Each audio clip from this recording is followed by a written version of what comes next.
예, 안녕하십니까.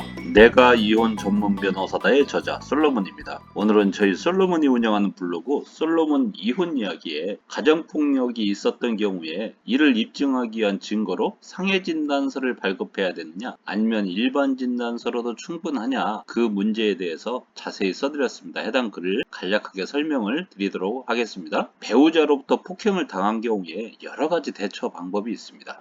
그 대표적으로 첫째, 형사 고소해서 배우자로 하여금 형사처벌을 받게 할 수도 있죠. 또 두 번째, 가정폭력을 이유로 이혼 소송을 제기해서 이혼을 하고 위자료를 받아내는 방법도 있습니다. 세 번째로는 임시조치나 가정보호 사건을 통해서 퇴거 명령이나 접근금지 명령을 받아내는 방법도 있습니다. 또는 수강명령이나 사회봉사명령, 보호관찰을 통해서 배우자의 폭력성을 교정하고 폭력의 위험으로부터 벗어나는 방법으로 대응하는 방법이 있습니다. 이외에도 몇 가지 더 있지만 하여튼 간에 이러한 절차를 취하기 위해서는 폭행을 입증을 해야 되는데 그 입증 자료로 상해 진단서를 발급받는 게 유리하냐 아니면 일반 진단서를 발급받는 게 유리하냐 이런 문제가 발생하는 것이죠. 그래서 오늘은 이에 대해서 간략하게 설명을 드려보면 먼저 일반 진단서는 병명과 가료기간만 명시되죠. 하지만 상해 진단서는 병명과 가료기간뿐만 아니라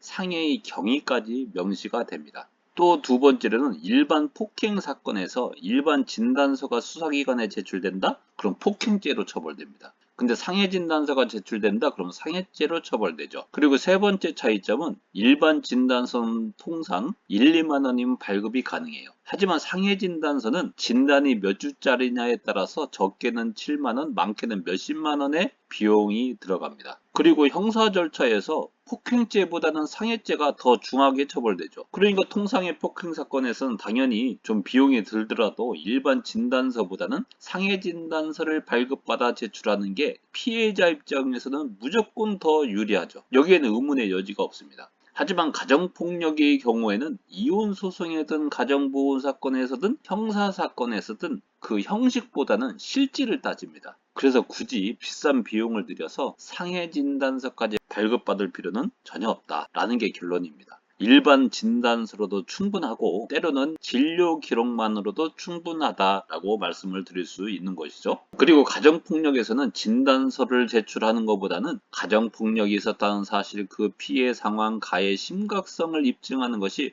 훨씬 더 중요합니다. 따라서 이에 대한 증거를 확보하는 것이 더 중요한 거죠. 그래야 이혼 소송에서 위자료도 더 많이 받아낼 수 있고 형사처벌의 수위를 더 높게 받아낼 수 있으며 가정보호 처분 또한 무겁게 내려지도록 할 수 있습니다. 그렇기 때문에 가정폭력으로 인한 상처, 부서진 집게 등을 사진 찍어둔다든가 아니면 가능하다면 가정폭력 현장을 녹화하거나 녹음해 두는 것이 좋습니다. 그런데 이런 것들이 기대하기 어렵죠. 그래서 가정폭력 경위와 상황을 자세히 진술하는 것이 그 무엇보다 중요하다. 진단서를 발급받는 것보다 더 중요하다라고 말씀을 드릴 수 있는 겁니다. 좀 내용을 좀 복잡하게 말씀드린 것 같은데 요약을 해보면 가정폭력의 경우에는 일반 폭행과는 다르게 굳이 상해 진단서를 발급받을 필요는 없다. 진료 기록만으로도 충분하다. 그런데 만약에 진료 기록만은 좀 부족하다고 자꾸 생각이 된다? 그러면 진료 기록에 추가해서 일반 진단서를 발급해서 제출하는 것만으로도 충분하다는 말씀을 드립니다. 가정폭력에 대응하는 방법이 여러 가지가 있고 좀 내용이 깁니다. 근데 그 모든 것을 한꺼번에 말씀을 드리면 많은 분들이 힘들어 하시더라고요. 그래서 그거에 대한 자세한 내용은 그 글 밑에 링크를 해드렸습니다. 한번 들어오셔서 글을 보시면 좋을 것 같고, 그러면 다음 시간에도 또 좋은 정보, 유익한 정보를 가지고